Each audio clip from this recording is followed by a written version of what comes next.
খুশি না বেজার? এমন রাসূল, গোটা বিশ্বের শ্রেষ্ঠতম রাসূল, শ্রেষ্ঠতম ব্যক্তিত্ব, যার কাছ থেকে পজিটিভ কোনো জিনিস ছাড়া নেগেটিভ কোনো জিনিস প্রকাশিত হয় নাই। সব ইতিবাচক, always come back positive, not go back negative. সব সময় পজিটিভ বলতেন, পজিটিভ ভাবতেন, পজিটিভ কাজ করতেন। কোন নেগেটিভ নেতিবাচক কোনো কিছু বিশ্বনবীর জীবনে খুঁজে পাওয়া যায় না। চিল্লায় বলেন, খুঁজে পাওয়া যায়? As a father, as a husband, as a commander, as a lawyer, as a reformer of the society, Muhammad is the superman of the world. গোটা বিশ্ব এখন তাকে সুপারম্যান ভাবতেছে, boss, boss of the all bosses. পৃথিবীতে যত বস এসেছে সব বসের সবচেয়ে বড় বস হচ্ছে বিশ্বনবী মুহাম্মদ সাল্লাল্লাহু আলাইহি ওয়াসাল্লাম। এজন্য আমরা বলি অবি মুহাম্মাদিন রাসূলা। আল্লাহকে রব হিসেবে পেয়ে আমরা যেমন খুশি, ইসলামকে ধর্ম হিসেবে পেয়ে তেমন খুশি, বিশ্ব নবীকেও রাসূল হিসেবে পেয়ে খুশি না বেজার? কথা কর। এই বিশ্ব নবীর ভালোবাসা যদি অন্তরে না থাকে জান্নাতে ঢোকা যাবে নাকি? আল্লাহর ভালোবাসা, বিশ্ব নবীর ভালোবাসা অন্তরে থাকার দরকার আছে না নাই?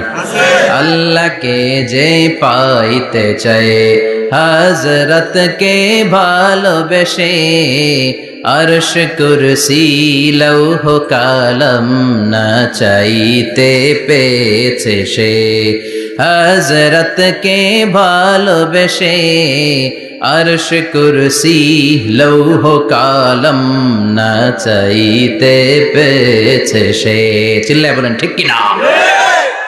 নবীর ভালোবাসা অন্তরে থাকতে হবে।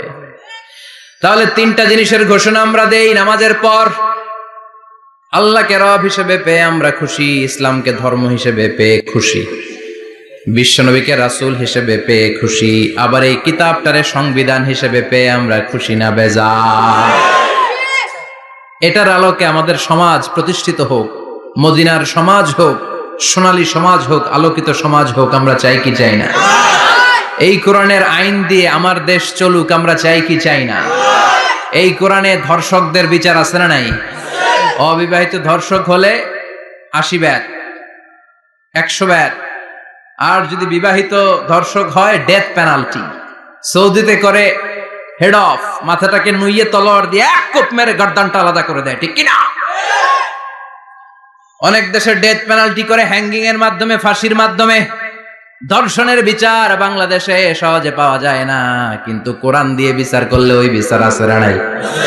নোয়াখালীর এক বোনকে ধর্ষণ করা হয়েছে, গোটা বাংলার জামিনে এই নিউজটা আছে না নাই? কোরআনের বিচার থাকলে আলটিমেটাম হতো 24 ঘন্টা, 24 আওয়ার্স। 24 আওয়ার্স এর মধ্যে ধর্ষককে ডেকে এনে বাইতুল মোকাররমের স্কয়ারের সামনে লক্ষ মানুষের চোখের সামনে ফাঁসির রশিতে ঝুলিয়ে দেয়া হতো।